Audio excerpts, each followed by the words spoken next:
Welcome, visionaries and revolutionaries, to the Aligned Empire podcast, your gateway to building a movement of change, wealth, and impact. I'm your host, Drea Brown.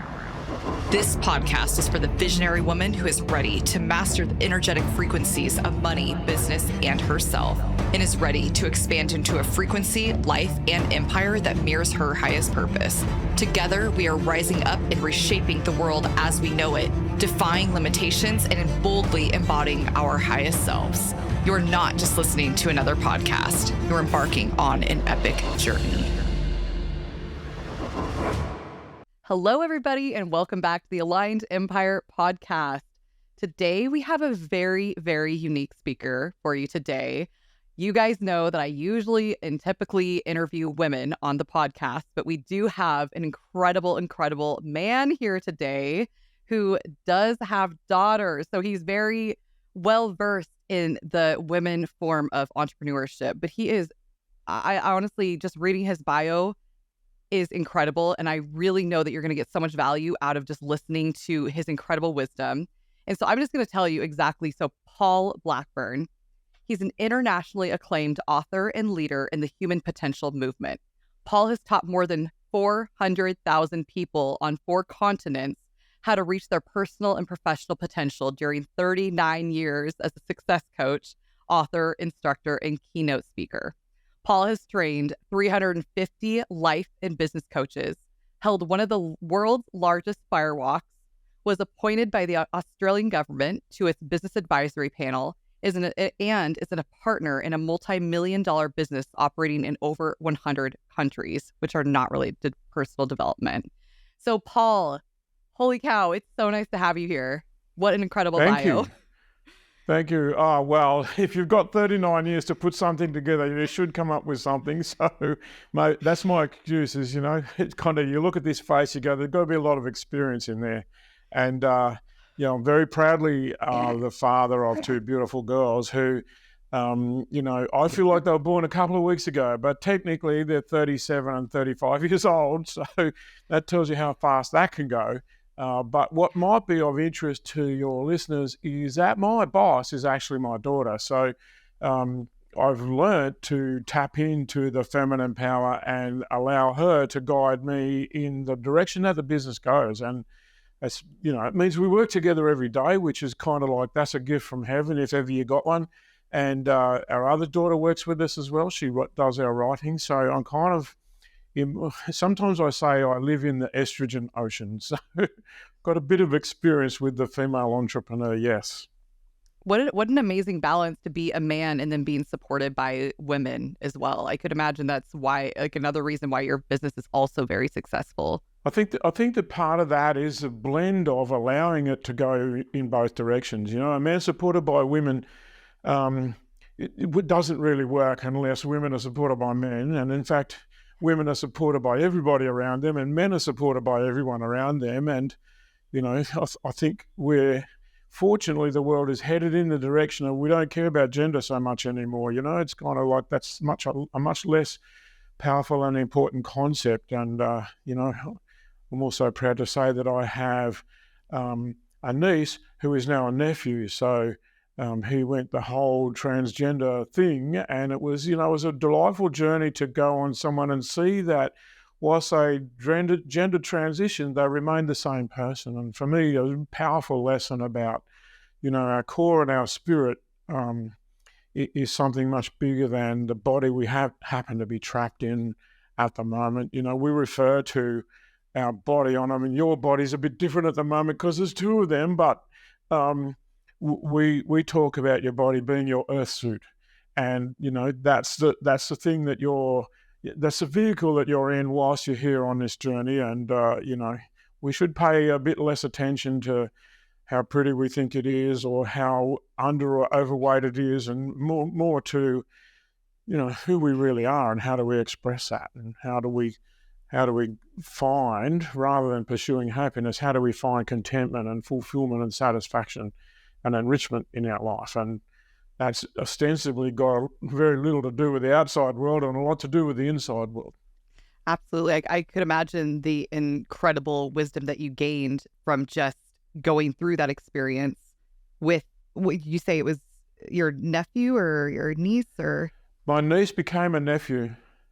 My brother's daughter initially thought that she was gay, but then on further introspection and a lot of support from friends and family, realised it wasn't that. That was just felt like a bloke trapped in a female body and went through transition. Difficult, but better with support. Yeah, absolutely. I could imagine how mind expanding that is for everyone involved in something like that. And Yes. also some of the philosophical questions and insights that come up along with that. So that's Yeah, really beautiful. Very, very mind expanding, mate. Very testing. Oh, I'm yeah. fond of saying, I've learnt over the years, if I can pass on one piece of wisdom to everybody, it boils down to this. I get up early in the morning and I do my gym and my meditation and all the things that get my mind in the right state. But when I finish my routine in the morning, I say to myself, today you are going to be tested. You have no idea what that test is going to look like, but it will happen. Something is going to happen. It'll be cunningly disguised as a problem person or a situation that won't go right or, a car smash or whatever. But Paul, you need to understand you're going to be tested today and you should be ready for that test. And that helps me to handle the challenges of life a whole lot better, because when it shows up, I kind of go, there you are. Okay, here I am. Now, who do I want to be while I go through this challenge? How do I want to show up whilst this difficulty is being sorted out? So that's kind of like, that works for me as a guiding mechanism in terms of the way that I behave, the way that I speak, the things that I do or don't do. What are my values and how do I express those in this challenge? Not, it's living according to your values is easy when things are going along fine, it's how I am when I'm being tested that is actually going to be the measure of, my level of satisfaction with how I'm performing and behaving and speaking and doing, if that makes sense. Absolutely. Well, you teach a lot about resilience as well in your business and in your coaching. So I would imagine that question that you ask yourself every morning, or I guess the thing that you surrender to, helps you with being more resilient in life and business and everything. Yes, because I believe that resilience is the ability to bounce back from a difficulty. However, if we took a larger view, a more spiritual view, we would say, hang on, who needs to bounce back? That's just what's going on in your day-to-day. And what you find it to be a challenge is really only a challenge because you say it is. Someone insulting me can't happen if I don't consider it to be an insult. So, when someone speaks badly to me, then I have the choice of, finding the resilience to fight against that, or I could just say, well, what do they know? Or I could look at it and go, they must have a terrible life. What kind of pain are they in that they are choosing to speak so badly or so insultingly or whatever it is? So resilience is only necessary when I feel like I'm worn out. And I only get worn out when I go into battle with life. If I take the philosophical view that life, God, the universe, whatever you want to call it, is actually sending these challenges to me so that I can be better, then I live in a benevolent life. If everything that happens to me is a lesson, like I said, usually disguised as a challenge or a person behaving badly or, money that didn't go in the bank or promises that were broken or whatever it is, when I blame those people for behaving badly, it's unknown to me because I've been taught how to blame. Our culture teaches us how to blame others. Then when I blame others, then what I don't notice is I'm making myself the victim.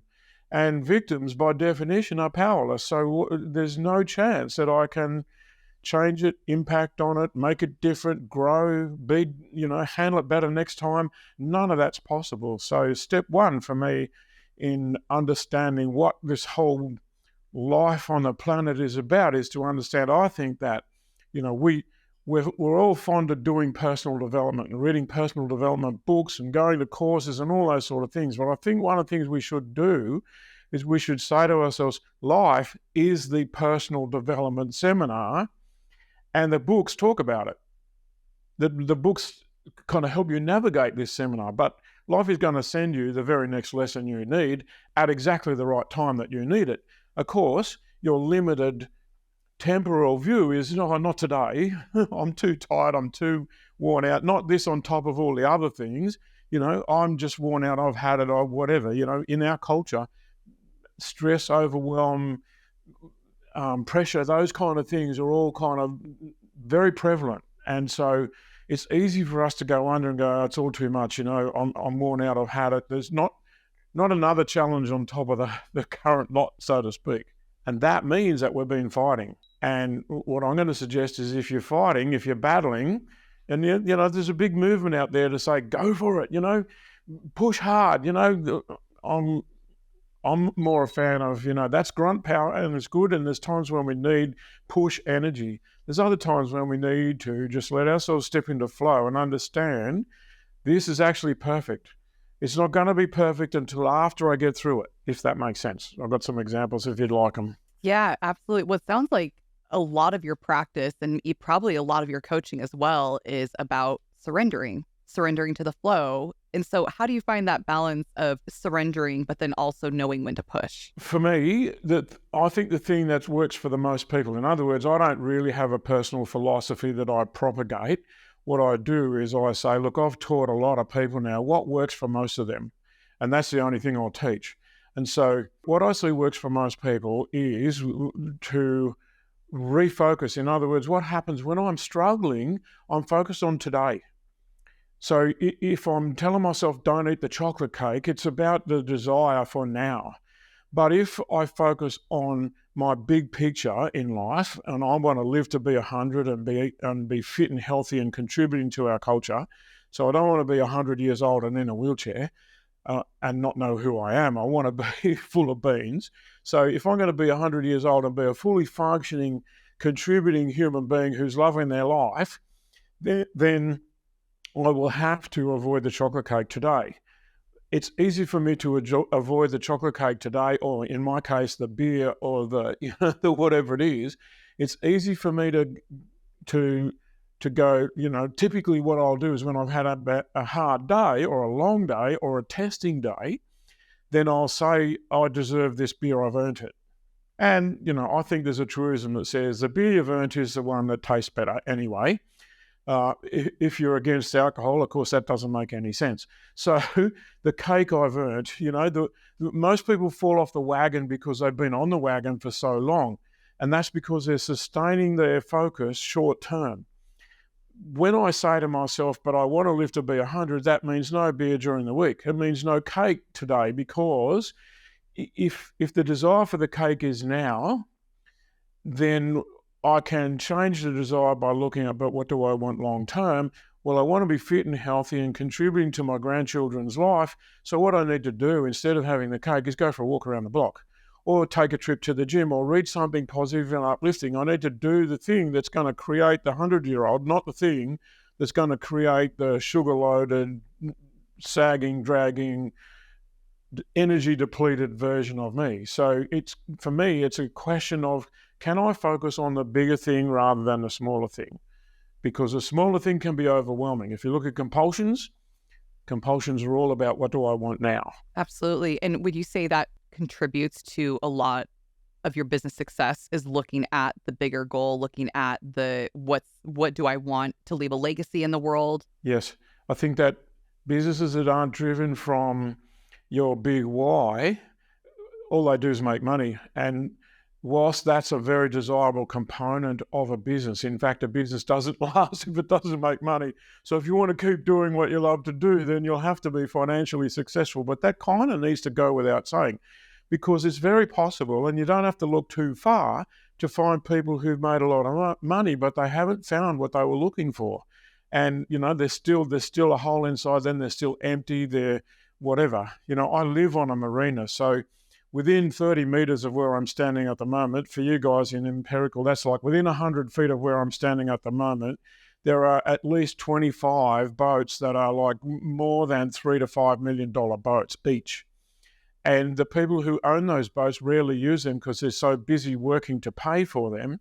But when they get on the boats, they're quite often miserable because they've had an argument with their spouse, or they're wishing that they had the other boat. So, someone with an 85-foot long boat, loves a boat until they go out and they park it near someone who's got a 150-foot boat, and then they're jealous and they're empty and they feel like, oh, I need that boat. And, there's this never-ending more. And so we have a thing we call the don't get suckered into the have more, be more, do more thing, because you can have more, you can do more, and you can be more, but it's all leaves you feeling empty because it hasn't addressed our inner need to make ourselves better, to improve as a human being. If we are a spirit manifested onto the planet, well, we're here for spiritual growth. And if we're doing things that don't create spiritual growth, well, you end up with a pile of whatever you went after. So you can have a pile of children, you can have a pile of money, you can have a pile of, I don't know, relationships. It seems to me some people are capable of going from one person to another to another. I think Rupert Murdoch's been married 7 or 8 times. At 80 years old, he's still having children. I'm not sure that these things are working. I don't know, because I don't know the man personally. So it's a wild guess. And I'm not going to say any more about him personally because it would be stupid to do that. The reality is we can end up with a huge pile of successes as we get into our later life. And I'm fortunate to be there now. I consider myself to be lucky to be 72 years old. What it means is that I'm basically invisible, because the vast majority of 30-year-olds walking around, I can see them and see the potential and the magnificence of that human being. Most 30-year-olds don't even see me because they are blocked out to seeing someone who's over 50, and I don't register, which gives me the opportunity to see a lot of things I don't see otherwise. And one of the things that's really important to understand is that we can spend most of our life accumulating and achieving and getting all sorts of what I call the big A's, lots of approval, lots of attention, lots of adulation, and a whole pile of emptiness. And, we get past 50 and kind of go, is this it? Because if this is it, mate, someone ripped me off. Hello, amazing, wonderful people. I hope you're enjoying the episode so far. And if you are, could you please share this with someone who you really, truly think needs it or would enjoy listening to these type of podcast episodes? It would really mean the world to us. Our team works so hard on these episodes, and we really try to provide the most value we possibly can for our listeners. So a few ways that you can share is take a screenshot of this episode and share it into Instagram. We would love to tag you in our stories. And a few other ways is sharing exactly what you loved about this episode and what truly made an impact in your life. And one last thing, if you are enjoying this podcast episode, if you could leave a review for us, that would be everything. It really does help our podcast, and it also helps other beautiful, wonderful people find our podcast as well. So thank you so much, and let's get back to the show. After 39 years in the coaching industry and after 72 years on this incredible earth, what does success mean to you now, Paul? What it means to me is reaching the goals that I set for myself. I think that's what it means for most people, is what has meaning for you, and can you get yourself there? And to get yourself there, that means overcoming the personal blockages that you have to that. And so for me to be probably number one on my list is to be the best partner to my wife that I can be. We've been married 47 years. That doesn't mean that I can, relax or take my mind off, take my hands off the steering wheel. So if I'm going to be the best partner I can be, then what have I got to contribute, and how do I become a better person? Because when I do that, I'm happier with me. Second on my list is be the best dad that I can be. When I'm being the best dad that I can be, that doesn't mean I can't be better tomorrow. So I'm constantly looking at how that can be manifested in a better way. I've got my ideas about what a great dad would be, and other people would have different ideas about what constitutes a great dad. So my ideas are not really important to anybody else, but they're important to everybody who's a father or a mother. Is what is your idea about what makes a great father or a mother? And then that allows you, that's the goal setting thing. And you might call it a closely aligned to your values. And I think that values come first and goals come second. So it's kind of, how do you achieve your goals whilst living according to your values? Because most people are unhappy when their values and their goals don't line up. So, if your highest value is family, but you spend all your time at work, well, you can be very successful at work, and that's a great thing. But you won't find happiness because you weren't living in integrity with your own self. The rest of the world, we talk about integrity as being honest, and I think integrity means being honest with yourself. And we we measure integrity by, like, do you pay back money that you owe? And I go, that's probably the least important form. Of course, you need to do that. I'm not saying it's not important, but when I say I'm going to get up in the morning and go to the gym, nobody hears me say that because I say it inside my own head. Integrity means going, no matter how I feel. And so that's kind of like there's a difference between inspiration and discipline.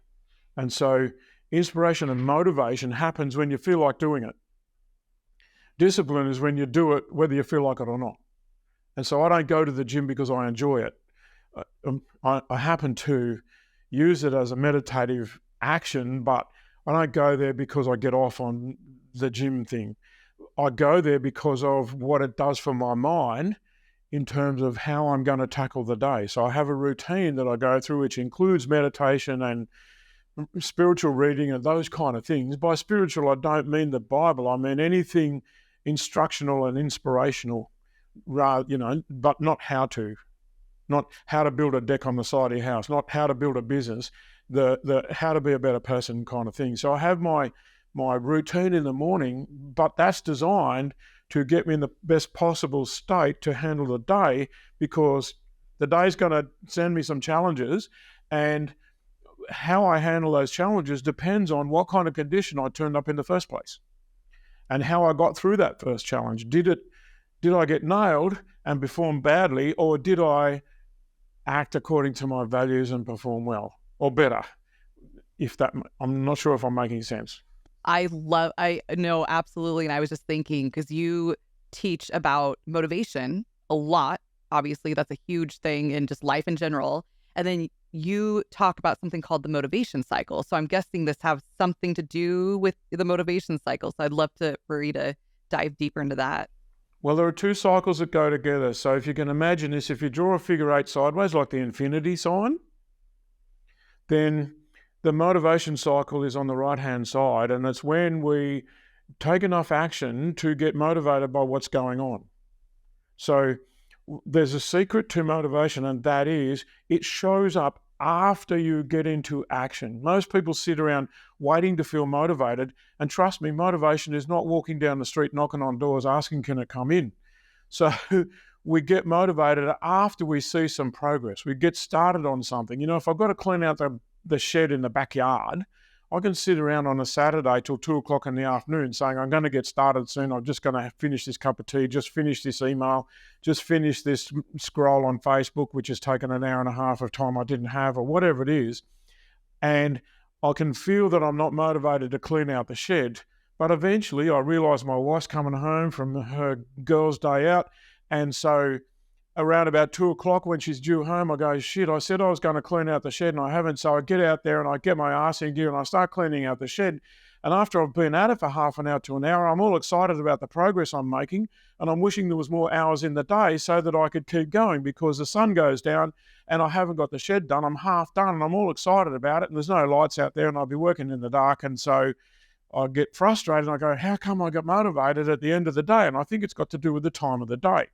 But what it is, it's a non-realization of the truth of the fact that what happens is that I need to take action to find motivation. And when I've got motivation, that creates more motivation. Now, that's on one side. That's half of the figure of 8, if I'm making sense. If you go over to the other side, it's kind of like we sometimes refer to that as a cycle of disempowerment. And that's when I'm waiting to feel like I'm ready, which means I will do something which is demotivating, like looking at Facebook or, scrolling through something, or I'll just watch this movie, there's a really good piece in it, or whatever, or, however we distract ourselves. And what that does, it makes us feel less impressed with ourselves. At the end of it, we look at it and we go, oh, that's good. I needed some me time. But our self-esteem took a hit. Our self-respect took a hit because we weren't doing what we know was in our best interest. We were doing what we wanted to do. We were behaving like a child. So we call this self-parenting. And what we mean by self-parenting is that you get yourself to do the things that you know long-term are in your best interest. Because if you do what you want to do, then you'll be led by a 6-year-old, because we've all got a 6-year-old in there who's still running the show and demanding that we do this. And that 6-year-old within us is willing to throw tantrums in order to get what they want. And so it's kind of like, you can say to yourself, I'm going to go to the gym. And the 6-year-old goes, no, damn it, I'm in charge. And we're not going. And they say, I'm not going, just so they can say no. Because that 6-year-old sick of being controlled by the parental figures or whatever figures early in their life and wants to be in charge. And so they get to be in charge. And that means we eat the ice cream, or not the ice cream, but the second ice cream and whatever it is. And so you cannot reach adult set goals if a 6-year-old is leading you down the path, right? That pathway does not lead to the achievement of worthwhile goals. So self-parenting looks like this figure 8 lying on its side, the infinity signal. If you go around on the cycle of disempowerment, you can actually go around there for your entire life. So we need to make the jump across to the cycle of empowerment, which is the cycle of what's going to happen to me when I do clean out the shed and I get it done. Well, my self-respect is going to go up. That was actually an act of self-care. It doesn't look like it. It looks like hard work out in the backyard, but it's actually an act of self-care. And what that means is that my respect or my self-esteem, or it's actually an act of self-love, because I did what was in my best interest. So it might sound strange, but cleaning out the backyard shed can be a spiritual act, because if it's something I set for myself as something that would be good for me and my family to get done, and then I do that thing, then I've got to feel better about myself. And when I feel better about myself, I am internally stronger. I'm much more capable of handling difficulties. It's a classic thing. If I spend half the day wasting the day like I described, Facebooking and whatever else, and not cleaning out the shed, and then a challenge turns up, I don't handle it very well because I'm not in great nick, because I'm a little bit down on myself because I haven't been performing well. But if I spend half a day cleaning out the shed and I'm tired and I'm exhausted and a challenge shows up, I'm actually better at handling that challenge, because tired and exhausted doesn't matter, because I can rise to the challenge. Because internally I'm strong and my body just will do what I tell it to do. So we need to kind of look at that concept. That make sense? Absolutely. Absolutely. I love what you said also about making all of this a spiritual act as well, because that just continues the motivation as well. And so when you talk about self-parenting, what are some of the things that we can do to start self-parenting and get us off of that disempowered circle of the infinity circle? I'm going to give you an answer you're not going to like, but it's going to be fabulous. I'm ready for typically, that's what our clients do. Our clients say, give me some techniques that are going to help me do this. And I say, hang on a second, let's look at the problem first. So that's a question of go deeper. So what I'm going to suggest is, I do those distracting things like the Facebooking and the wasting time and the distraction. I do those things because I haven't had sufficient me time. So I'm so busy with my work and my parenting and my partnering and all of the things that I've got going on in my life. In fact, most people have got too much going on. If there's a characteristic of modern life, it is that we are too busy. As a consequence of having a list of things to do today that there's too many things on, I have to look at that list and say, which of those things am I not going to do today? Because unless today has got 37 hours in it, I'm not going to get them all done. So which ones do I not do? Well, I do the ones I can get away with not doing, which is I don't meditate that day and I don't go to the gym that day, and I'll grab a Snickers bar instead of lunch. So that'll save a bit of time and it'll fill me up full of poison. So the lack of me time leaves me exhausted, and when I get home or when I get a break or when I step out of that syndrome of being ultra busy, I don't feel good. Now, we could describe how I feel by saying I feel stressed, I feel pressured, I feel overwhelmed, I feel like there's too much going on, I feel like I don't have the skills, the talent, the ability, the stick, whatever it is. And that ugly feeling, we don't like it, so we do what I call mood alter. Now, mood alter is a deliberate change of how I feel, but most people don't recognize it. Mood altering can be described by saying any word and put holic on the end of it. So, workaholic, shopaholic, TVaholic, readaholic, sexaholic, shopaholic, anything that we do compulsively and that's not in our best interest. Like, how on earth could shopaholic work for you? You know, how on earth could that lead to your long-term goals? Sure, it's going to make you feel great today because here's this new outfit, look at me. But how long does that last, and how quickly does that outfit go into the wardrobe and get pushed down to the end? Because as you push it down to the end of the wardrobe, the guilt factor goes away. So if there's a guilt factor involved, how good could it have been for you? But of course, we went for the short-term hit. So mood-altering substances and activities create an instant change of how we feel. Chocolate is a perfect example, right? Chocolate works instantly. So does alcohol, so does all the other things, cigarettes, you name it. Any mood-altering substance delivers immediately and exacts a long-term cost that is prohibitive. If you look at the cost of smoking, it costs a lot of money to die in pain early. Well, alcoholics are the same, shopaholics are the same, workaholic is the same, they're all the same. And so what we do is a sequence. If you're taking notes, the sequence is, first of all, too busy. That leads to, so draw an arrow from too busy to lack of me time. And then draw an arrow from lack of me time to mood-altering substance or activity. Now, the characteristic of any mood-altering substance or activity, and many of these things can be justified by, I'm a good person. Workaholics talk about, at least I'm not an alcoholic. Fair enough, but you're still not present to your family, so that's not working. So the price of any mood-altering substance or activity is the benefit decreases over time. You know, if you look at people who are using heroin, they have to increase the dose. What I'm saying is the benefit decreases over time. Workaholics have to stay at work longer. Shopaholics have to have a bigger spend. Smokers smoke more. So the benefit, what I'm saying is that the mood-altering substance or activity starts to lose its impact on us, so we therefore naturally compensate by increasing the dose. At the same time, the price goes up.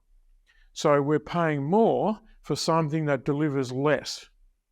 So what I mean by the price going up is the workaholic's got to work longer, the heroin addict, spending more, the cigarette smoker spending more. If you're a chocoholic, you're spending more on chocolate, not less. So there's these two things. The benefit decreases and the price increases, and we end up stuck with something which is compulsive and expensive and not delivering. And that pulls most people up. And I go, okay, we could talk about techniques for overcoming stress, pressure, or overwhelm, or we could look at the problem. And the problem is, if we go back to the beginning, there's too much on. How come there's too much on? Because we can do that. Basically, I think the smartphone started the downfall of the human race. And the reason behind that is we can now walk down the street doing our banking, doing our mail, checking the weather, sending cats, riding robot vacuum cleaners, or pictures of it. We can do 1,000 things while walking down the street on our smartphone. But maybe walking down the street, breathing in the fresh air and being grateful to be alive would be a better activity. And if you think about how to do the banking and the mail and all of that, think about how long it took your mother to do the banking and the mail, and the chances are she had to go to the bank, she had to get in a line, and she had to wait.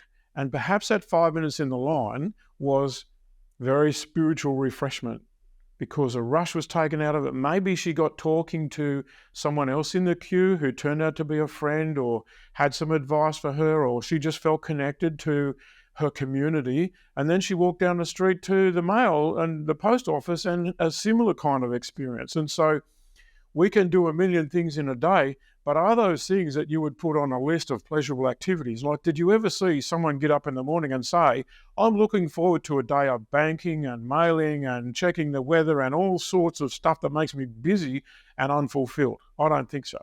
So we can do all these gazillion things. All it does is pressurize us to get more done. When we look at that, there are two things we can do. We can say, okay, so how do I fix that? In our culture, we are taught that stress, pressure, and overwhelm is a problem to be solved, so we go to it mechanically. We go, what's the tools that fix this? And I'd say, hang on, how about that's one approach, is what are the tools to fix that? There are valuable tools. I think the best thing a human being can ever do is learn to meditate every day. But that's a tool, and if you don't use it, it gets rusty. And the tool will always work, and if you pull it out of the shed and dust off the rust, it'll work again. So, if you've given up meditating, that's okay. Just go back. Start today, not tomorrow. Start today. So the first thing is the tools that we might apply. The second thing is we go, you know what, this stress, pressure, and overwhelm, maybe that's an indicator that I need to change, that I need to make some fundamental changes in my life. Now, if we go back to stress, pressure, and overwhelm and say, okay, I'm going to look at change. What changes do I need to make? The first thing for us to understand is that the stress and the pressure and the overwhelm is not out there. Right? It's not your boss yelling at you. It's not your partner being an asshole. It's not someone being rude to you. It's not the car smash, right? We say, that stresses me. You made me angry. When I say bullshit, mate, the truth is stress is my reaction to that thing out there. Because you see, probably common for your listeners to understand, many people go fishing and they do that to relax, right? But if you take me, it's not going to be a pleasant experience. I hate it. So when we talk about fishing being a relaxing activity, well, that's not true for everyone. So what I'm saying here is that I'm sitting in a boat with someone else. They're having a fabulous day and I'm having the worst day of my life. And is that the fishing or is that the approach that we take to it? And so my common experience is I avoid fishing.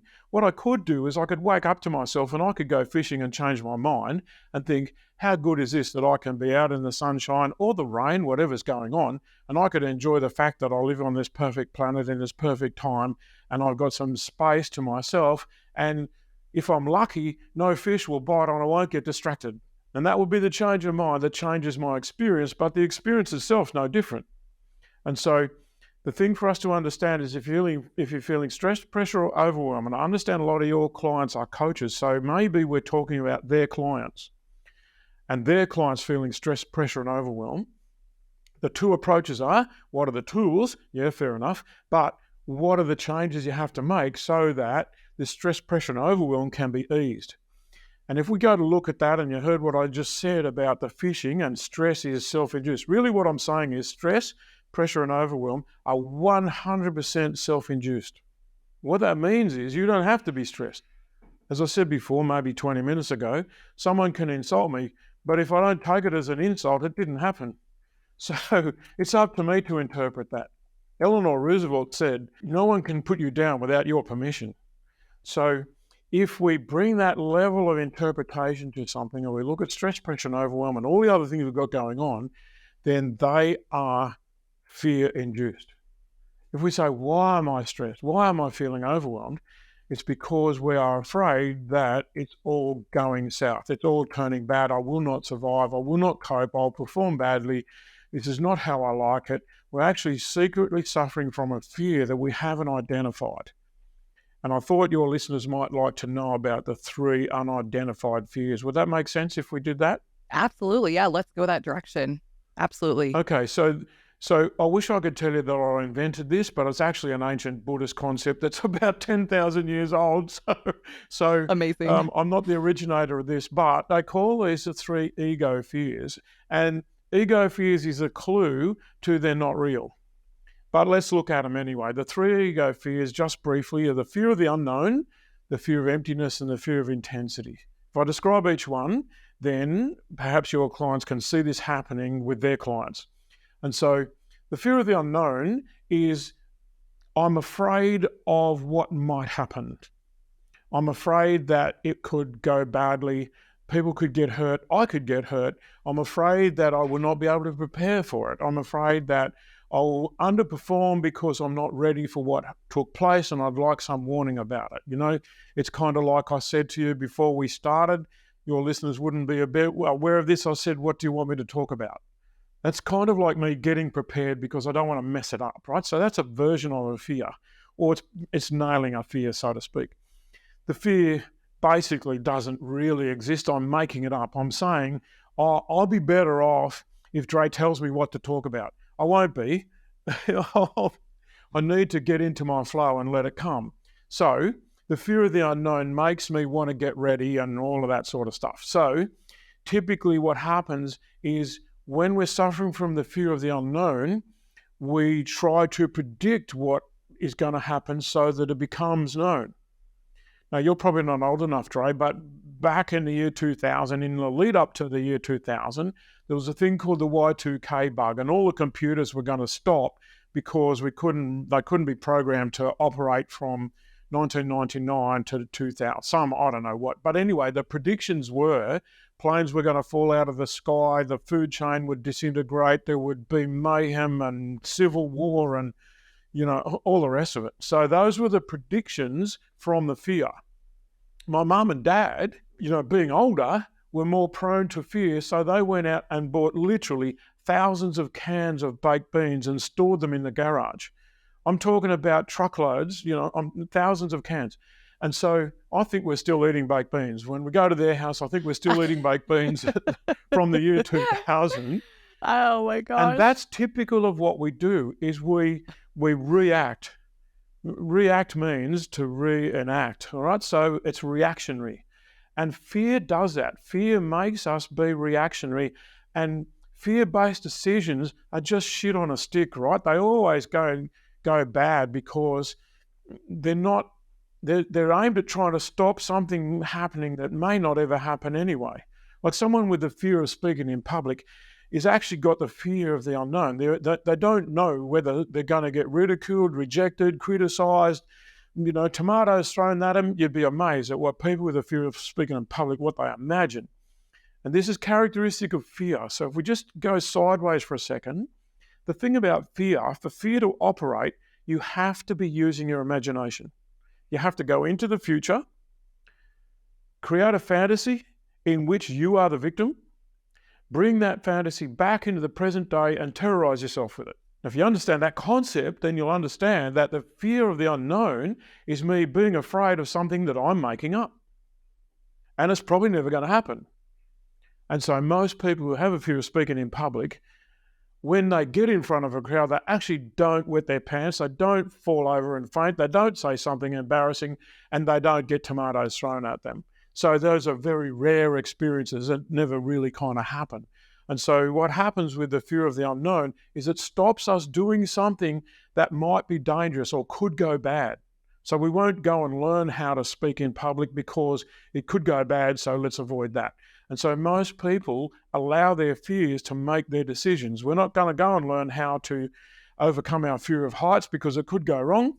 It could be scary. I'll definitely feel bad while it's happening. So why would I want to do things that make me feel bad? Let's just avoid that. So our predominant way of handling, anticipating things going wrong is to not go near them. So some people will tell you they're never going parachuting and bungee jumping is for the crazies and they're just never going to do it.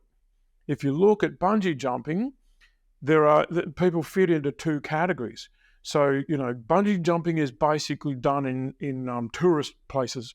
And so 80% of the people who bungee jump are there, why not? We're here, we'll have a go. And they get a thrill and it's fantastic and it's whatever. The other 20% of people who go bungee jumping are the regulars and the thrill seekers. And the thrill seekers, what they have to do is that they have to bungee jump all the time because the adrenaline goes out of their system within half an hour. So what that means is they come back and they bungee jump in their scuba gear. And then they come back and they bungee jump while they're on their push bike. And then they come back and they bungee jump with their strapped to their friend. And they've got to find new and creative ways to bungee jump. They're the thrill seekers are only 20% of the crowd. If you grab one of the 80%, the person who bungee jumped once, and you talk to them 6 months later and you say, why are you still excited? They'll say, I overcame myself. I did something I thought I couldn't do.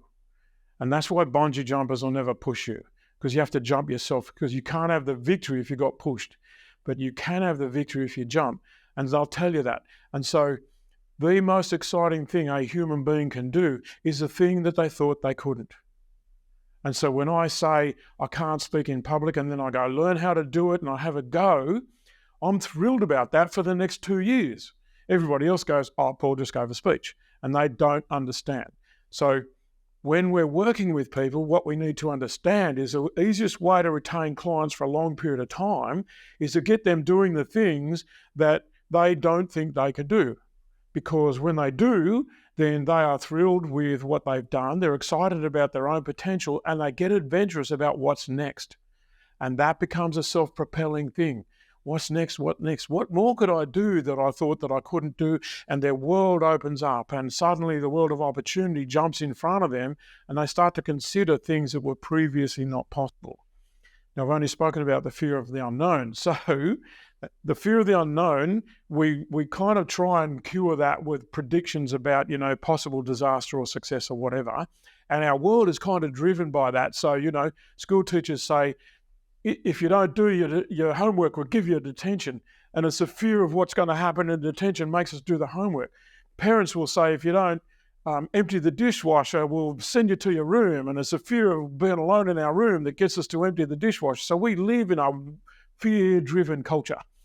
And I'm saying if you can get away from fear-driven decisions, life automatically takes a jump up to the next level. So that's fear of the unknown.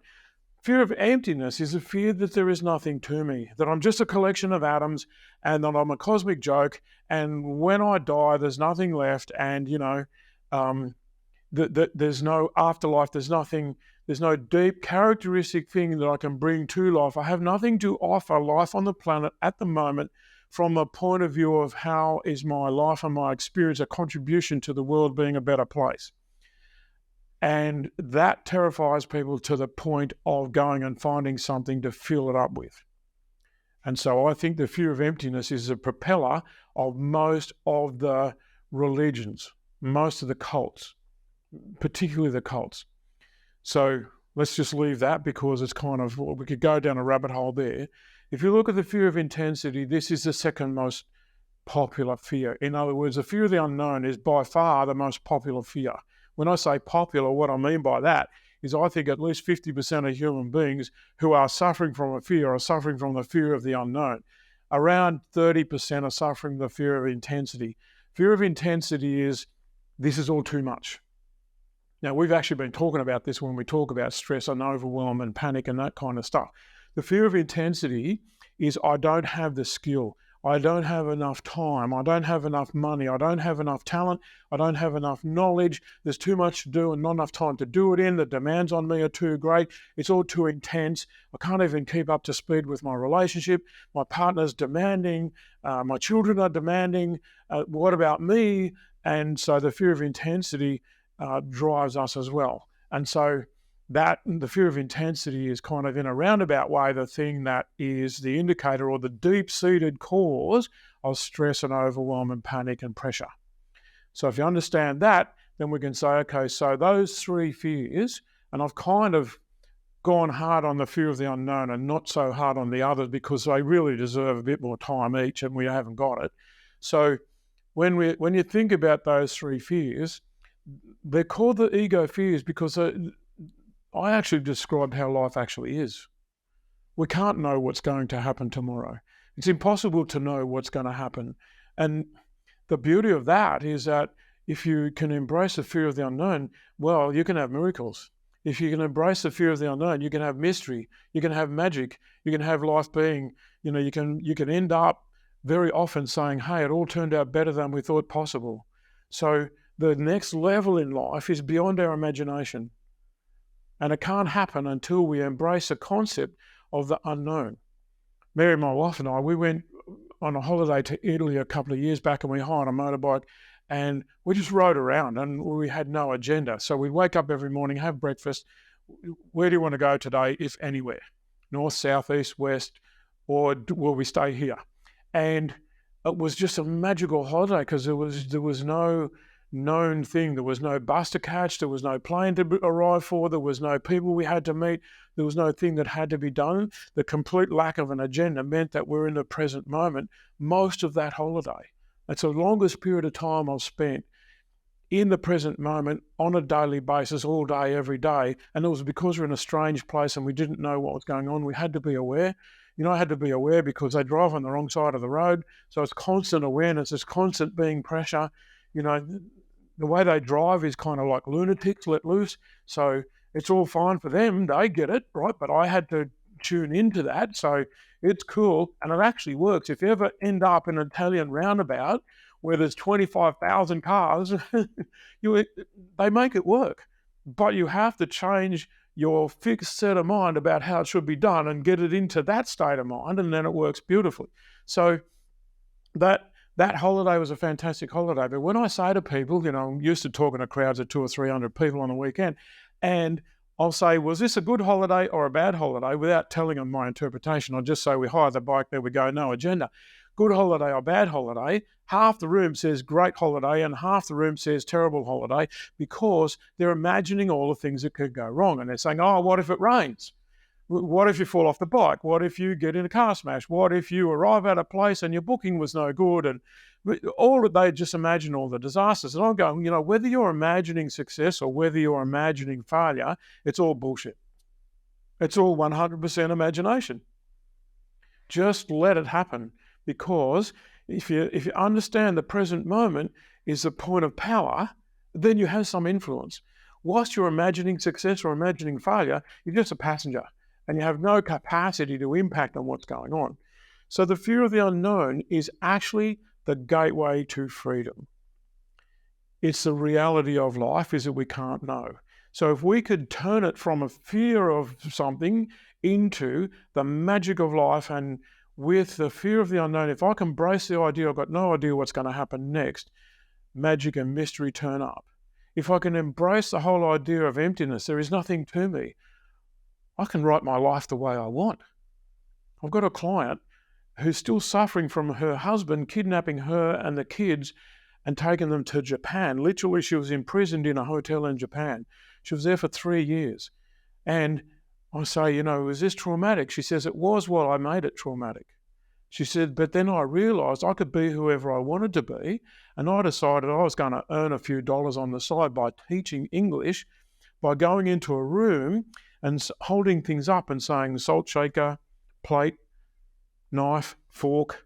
That's how she taught English. Earned a fortune teaching English, but changed her personality completely because there were no restrictions around how she was known. She wasn't known as, in Australia, she was known as a shy, retiring, introverted kind of a person. In Japan, she was a complete extrovert.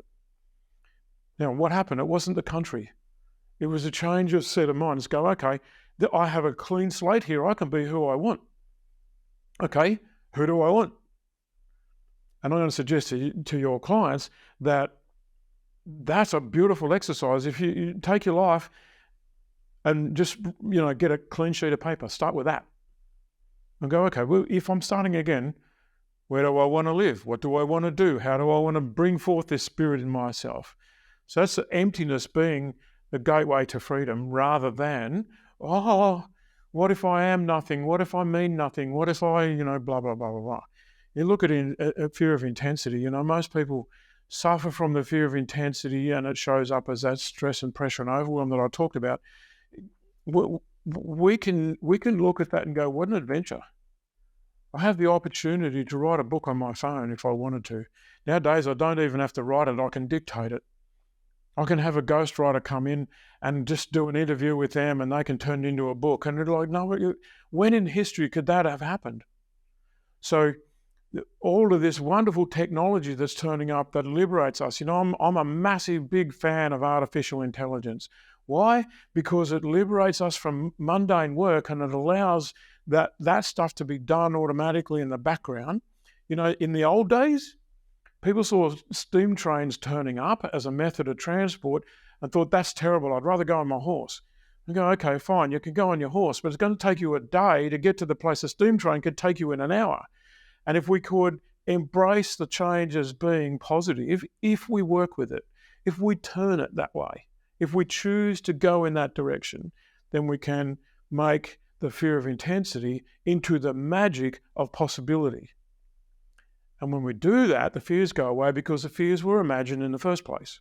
So we don't have to live a fear-based life. We choose to live a fear-based life. And that's probably the most confronting message that any human being can get, is No, you're not afraid. You're choosing to be afraid. This is not natural. It feels like it comes to you quickly because the fight or flight syndrome and the amygdala in our brain fires it off before we get to know. So your amygdala will fire the fear off at around about 1,000 times the speed of thought. So you can be scared and out the front door of your house and running down the street, and you've got no idea what you're scared of.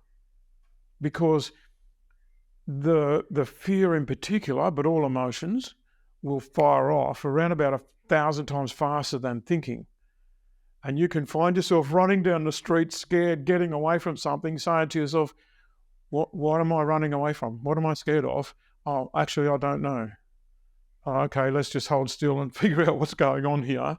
So that's the reason why fear-based decisions can be so atrociously bad, is that we can look at investment opportunity and be afraid of losing our money and not go with it.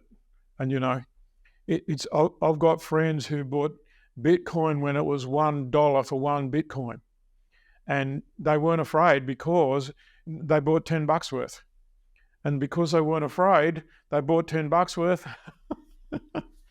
That's great. So, what stops most people adventuring into artificial intelligence, adventuring into cryptocurrencies, adventuring into whatever the next thing is? Fear. And if we could get away from the fear, we would liberate ourselves. And that's the most important thing, is to live. What I'm going to suggest to you is two concepts. Let's kind of wrap it on this concept. I've been talking a lot about fear. I think the truth is, and I'm pretty sure, well, I know you'll agree, and I'm pretty sure your listeners will agree, I'm pretty sure if we are a spirit manifested onto the planet, to have the human experience, a physical, mental, and emotional experience that a spirit can't have, I'm pretty sure this spirit could be described as love manifested onto the planet. So you are love manifested onto the planet. I am love manifested onto the planet, trapped inside this body. If that is true, and it's not hard to work it out, like you don't have to have a faith to understand that all faiths say God is love. Okay, good, I can run with that. God is love. If I'm a child of God, what am I? Simple. I am love manifested on the planet in the image of God. Beauty, let's go. So I am love. Therefore, my job is to bring that love into expression on the planet. I can walk around and contain it within me all my life, and maybe that's a choice I could make. But if I choose to manifest that love onto the planet, if we say, I am love, walking around on the planet, looking for a way to express itself, then I think we're speaking the truth. I think there's another truth we can put in parallel. I'll give you a sentence for you and your clients to write down, and it boils down to this. Love is the absence of fear. And fear is the absence of love. So the way that I get out of fear is to go, okay, so when I'm experiencing fear, I'm out of love. How does this manifest? If I give you an example, I was brought up with a fear of snakes. And so put me in a room with, and Australia has 9 of the 10 top most venomous snakes in the world. So, we kind of have a bit of awareness about snakes. So if we say I'm afraid of snakes, or if someone said, Paul, are you afraid of snakes? The answer would have been yes, up until not so long ago. Okay, yes, I'm afraid of snakes. And then my friend Wayne, the snake handler, says, you're not afraid of snakes. He says, I've sat in your workshops. He said, you are out of love with snakes. I go, okay, how do I get in love with snakes? He says, well, I've got one here. He pulls out a brown snake, the most deadly thing on the planet. It's only about 10 foot long. It's about that round in the middle. He's got it in a bag. He pulls it out. He's got the head and the tail, and he holds it out like that, and he says, put your hand on it. And so I take a deep breath and I put my hand on it. And, I've already got promises he's not going to let go.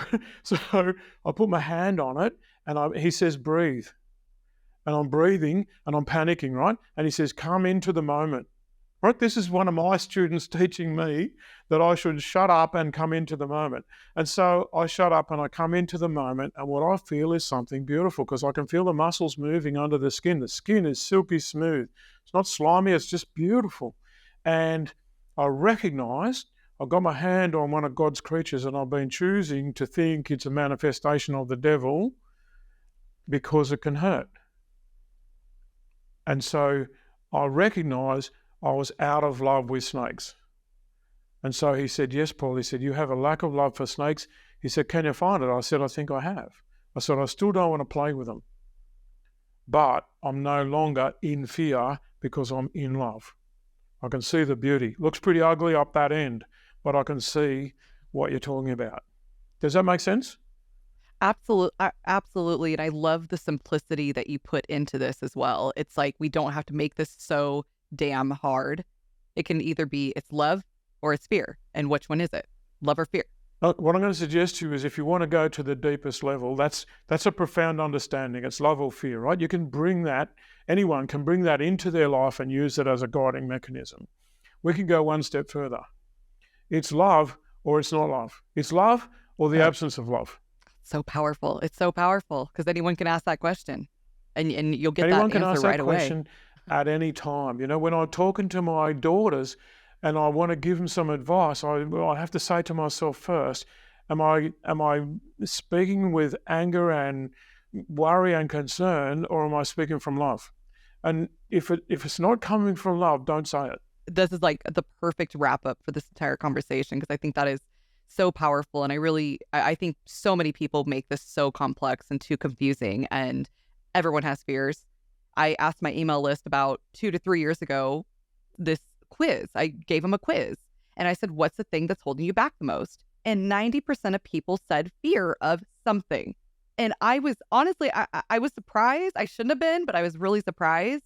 And just the way you encapsulated everything in such simplicity, I think is absolutely beautiful. And I can see why you have led, 400,000 people with all of these incredible insights of wisdom with this, I can see why and why you are where you are today with not only being incredibly successful, but also incredibly fulfilled as well. And so it's really beautiful to see. I think the big one is I'm lucky to be 72 years old and still wanting to go to work every day. And the reason I want to go to work is it doesn't feel like work. You know, if we've been talking for an hour or so, I don't feel like I've been working. I feel like I've been chatting with a friend about stuff that's meaningful. And, it's not about how do you have more cars and more houses and more boats and more whatever. It's kind of, we can connect as human beings, and that is an enriching experience. And that makes my day. So, or I could go and sit on the lounge and watch some bullshit on the TV. And the vast majority of people in my age group, they're retired. And what that means is they're entitled to do nothing, and that's going to kill them. Yeah, absolutely. Yeah, your body starts to shut down because there's no purpose for it anymore, is what I've heard. So I was just going to ask you, so what is the legacy that you want to leave behind in this world? I want the world to be a better place because of what I said and did. And the avenue that I've chosen for expressing that is to be a teacher and to teach the material that I do. And whilst I want the world to be a better place because I've had some kind of impact in terms of teaching people that what's inside of them matters more than what's outside of them, that's really kind of like the avenue I want to go down. It's not the legacy, it's a message, so to speak. I would be happy if I got that across to my children. So if I could, I'm getting all teary now, if my girls can live a better life because of who I was, that's enough for me. I have 2 grandchildren as well, so I want that to extend to them, of course. And that means spending as much time with them as I can. Our 4-year-old granddaughter, sorry, she's 6 now, but our 4-year-old granddaughter started coming to have holidays with us without her mum and dad when she was 4. And it's a magical, beautiful thing. So the fact that she would want to, and the fact that we can pass on these things because we have the time. When she visits, we don't work. Not what I do is work, but we don't go to work. We have an office and a studio and all that sort of stuff. But I just said to her on the phone last night, she's coming up in about 3 weeks, and I said, "What do you want to do?" She said, "Boat and beach." And so we'll get out our little boat and we'll go off and we'll do all of that, and we will devote ourselves 100% to what she wants to do all day, every day. And she'll go to bed exhausted at the end of the day because it'll be full on. So will grandma and granddad. We'll be exhausted, but we'll be exhausted, and it'll be hard to go to sleep because we'll be lit up like candles, so to speak. So she sounds like a really incredibly lucky granddaughter, though. Honestly, I couldn't imagine not if I was given a choice of exactly what I want to do for the day. That's just yeah. amazing. It's magic. It's magic. Yeah. And I can imagine the grandpa that you are is just fully living in the moment with her and allowing these experiences to come forth, and also dropping wisdom as well. So it's amazing. All these girls surrounded by you. We're lucky because we're a team, because our daughter Julie, who's my boss, lives with us as well. So when our granddaughter turns up, it's a three adult team. And so, we rotate amongst each other out doing all the stuff. So she gets more hugs and cuddles and playing in the park. Then you can poke a stick out. She eats what she likes and goes where she wants. And it's just a huge adventure. So that's my legacy. And, I hope it extends out into the world in general. I can't read that up because it's on the left. So, that's a fantastic thing. We have clients who are like that. So because I've been around so long, we now have clients who are third generation. So, I have clients who are my age. They have sent their children to me. And just in the last 5 years, those people have been sending their children to me. So we're third generation now. So it was pretty exciting stuff to be teaching a client's grandchild. So we like to describe ourselves as having, or our mission is generational impact. We want to have an impact on generations upon generations, and we think we do that by turning within. We think we do that by propagating the message I'll spend an hour talking about. Absolutely. And it sounds, talk about long-term goals, right? Like how many people do you go to business? That's amazing, especially coaches. So it sounds like you're already living the legacy and doing exactly what your intention is for this world and leaving that legacy.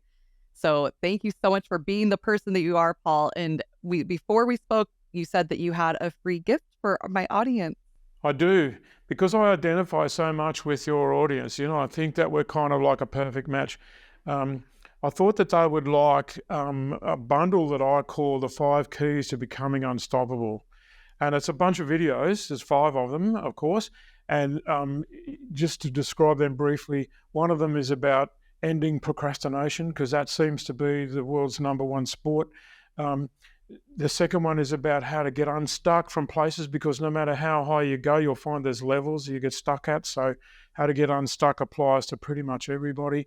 How to end self-sabotage, because, if we get stuck, guess who's doing that to us? So we need to know about how to unravel we call that one stop self-sabotage. The fourth one is about how to handle stress, pressure, and overwhelm. And of course, it's going to delve into areas I briefly mentioned today. And then number 5 is overcoming fear and anxiety. You can probably guess the direction that one's going to go in as well. It'll go into much more depth than we've had today. But those 5 videos, as our gift to you. Thank you so much. It's so, and I already took a look at it, you guys. They gave me a few different options, and that one is amazing. So totally recommend. Go check that out. And Paul, where can my audience find you online? Where's the place you hang out the most? Online, we're at quantumorange.com. Most Australian companies are quantumorange.com.au, but we're actually .com. So Quantum Orange, quantum meaning, we want massive changes, and orange relates to emotions, because we believe that this is all emotionally driven. And so we have to be able to practice emotional intelligence intelligently. So quantumorange.com, reach out there, and a bunch of stuff that you can get on that website as well. Amazing. Thank you so much, Paul. This was such a wonderful conversation. And it's one of those conversations I hope people really go back to and listen to over and over. It's 72 years of life summed up and 39 years of coaching. That's a huge, that's really an accomplishment that you don't ever really truly hear about. So This is really an incredible episode. And I know there's so many people that are going to find so much value in listening to this more than once. So thank you so much, Paul. Thank you. Pleasure. Pleasure. Thanks for having me. Talk to all you guys soon. And with that, we come to the close of yet another epic journey of the Aligned Empire podcast. Thank you for tuning in to the frequency of your limitless potential. Each episode is a code to unlock your unique energetic frequencies of money, business, and your aligned empire. If you feel this episode would resonate with others, please share it forward, creating a ripple effect throughout the universe. Make sure to subscribe to continue this journey of transformation with us. Join us again next week as we continue to rise together, joining a movement that is changing the world. This is Drea Brown, your guide on this journey, signing off.